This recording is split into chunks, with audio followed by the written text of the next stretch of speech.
Meus queridos irmãos e irmãs, o que Deus nos diz hoje, através da palavra que nós ouvimos, tanta coisa.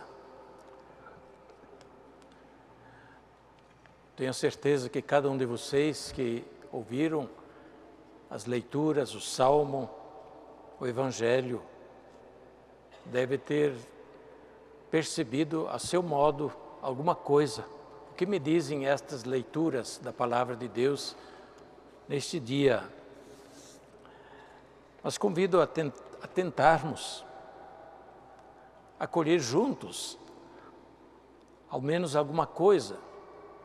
Naturalmente, Deus fala ao coração de cada um, e a nossa reflexão neste momento é só uma ajuda para tentar compreender um pouco mais e confrontar a nossa vida com esta riqueza da Palavra de Deus que hoje nos é dirigida.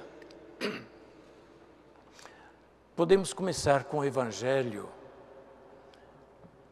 Imaginemos a cena.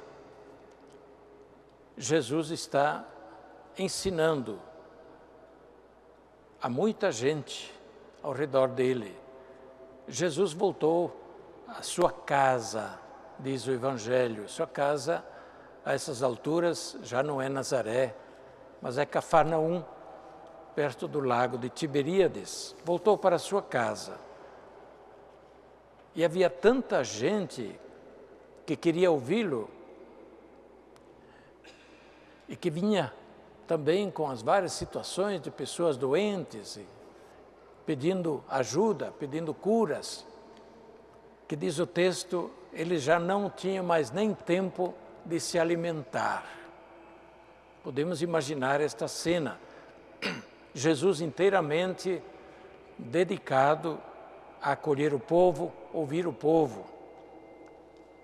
Tanto assim que os familiares de Jesus se preocupam com ele e dizem, ele perdeu o juízo, nem mais se alimenta, e vão lá para ajudar. Diz aqui o Evangelho que vão lá para pegar Jesus, naturalmente querendo levá-lo para ficar a sós, para poder descansar e se alimentar. Mas enquanto isso também os mestres da lei, os encarregados de zelar pela religião, trazem uma questão para Jesus e que Jesus encara. Jesus expulsa demônios, liberta as pessoas do poder de Satanás, e eles então fazem troça de Jesus, dizendo que ele expulsa os demônios pelo poder do chefe dos demônios, por Belzebu, chefe dos demônios. E Jesus diz a eles, como assim? Se eu expulso os demônios por conta do chefe dos demônios, vocês deveriam concluir que o diabo com toda a sua força está quebrado, está tendo guerra interna. Mas se eu expulso os demônios pelo poder de Deus, vocês deveriam concluir que chegou a vocês o reino de Deus. De fato, o Evangelho de São Marcos traz muito isto. Jesus expulsando os demônios e anunciando o reino de Deus. O reino de Deus é acolhido, os demônios vão embora. Quando o reino de Deus é acolhido, o diabo perde. Em outras palavras. Se fala do demônio também na primeira leitura. Demônio tentador, tentou Adão e Eva. Adão e Eva foram fracos, deram ouvidos à serpente enganadora, que é imagem do demônio, tentador, enganador. E a promessa que ele fez, se vocês comerem o fruto proibido, que Deus disse para não comer, vocês serão como Deus. Não precisarão mais de Deus. Vocês mesmos serão como Deus. E eles caem nesta tentação. Só que depois de terem caído na tentação, eles se descobrem nada Deus, mas se descobrem fracos, frágeis criaturas. O texto fala que eles se descobrem nus. O nu, nesse caso, significa descoberto, desprotegido. Deus não precisa de proteção, mas a criatura precisa. Eles se sentem culpados, por isso tentam se esconder. Eles têm medo de assumir a própria responsabilidade, por isso um atribui ao outro. Foi a serpente que me deu, foi a mulher que me deu a fruta e assim por diante. É a situação da fragilidade, da fraqueza humana que se manifesta. Nada de ficar como Deus, mas exatamente se descobre a própria fragilidade quando se vai contra Deus. A desobediência a Deus, no caso.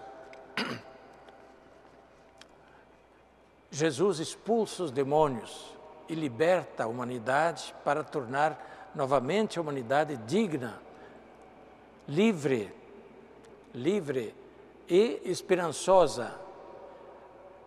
Em vez, como vimos na primeira leitura, ir atrás do tentador nos torna frágeis, nos torna inseguros e nos faz sentir a nossa culpa. Pois bem, esta é a questão posta hoje. A quem nós ouvimos? A quem nós ouvimos na nossa vida? A quem escolhemos ouvir no dia a dia? Jesus anuncia o reino de Deus, o evangelho da liberdade, o evangelho da vida, e coloca diante de nós sempre essa questão: se tu queres, pois bem, depende de nós escolhermos ou por Deus ou não por Deus. Se nós escolhemos por Deus, escolhemos pela felicidade, pela alegria, mesmo que isto, como diz São Paulo na segunda leitura, nos traz um breve tempo de dificuldades, de sofrimentos, porque a escolha por Deus muitas vezes requer também renúncia, requer fazer escolhas difíceis. E no final da cena do Evangelho,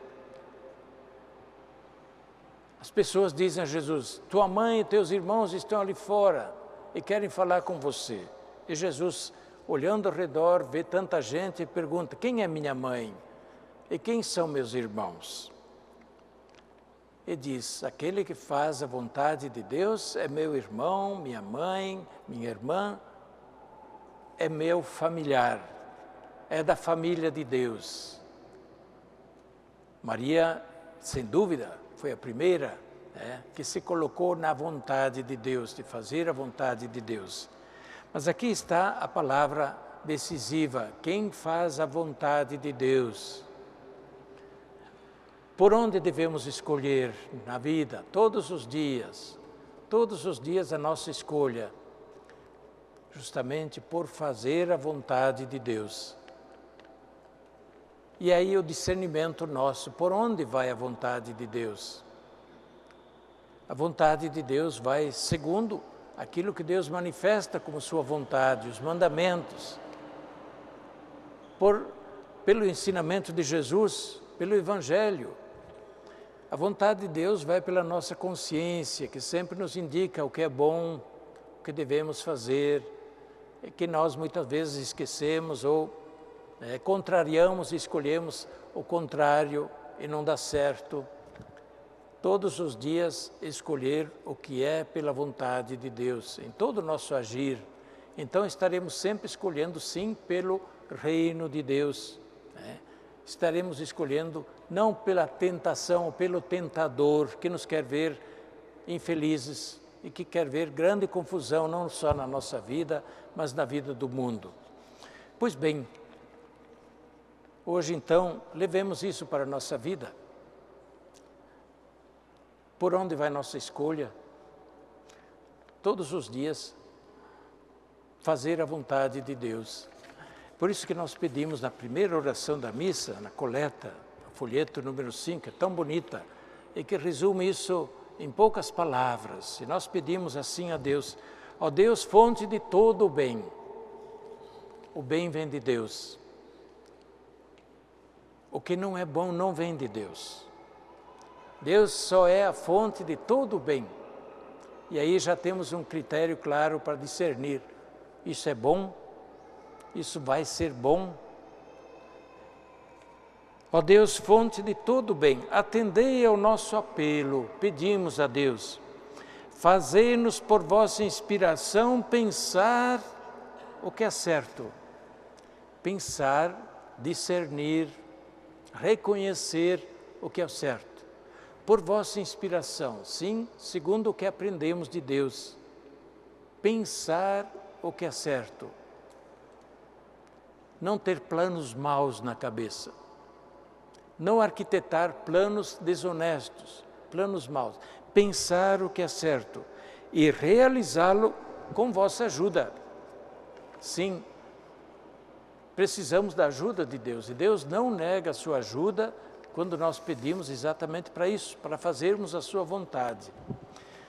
Peçamos isso também para nós hoje, para o nosso dia a dia, para que nós assim permaneçamos sempre na vontade de Deus e assim no caminho certo. Amém.